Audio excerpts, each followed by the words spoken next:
Hey everybody, Scotty from Camco. Today I'm going to talk to you about the Rhino Tote Tank Fill Gauge. First, be sure to click like and subscribe and ring the notification bell so you never miss out on another new Camco video. The Rhino Tote Tank Fill Gauge helps prevent overfilling and potential spills by indicating when the tote tank is nearing capacity. When the orange tip hits the top of the cap, you know it's full. It easily attaches to most tote tanks and fits onto any standard male garden hose fitting.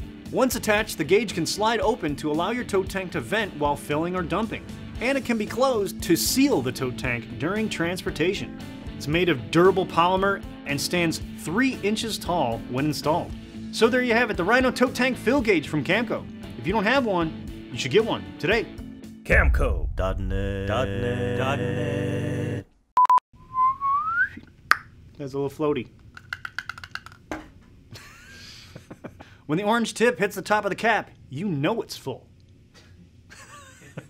When the orange tip hits the top of the cap, you know it's full. Okay. So there you have it, the Rhino Tote Tank Fill Gauge. I just spit. It's had debris.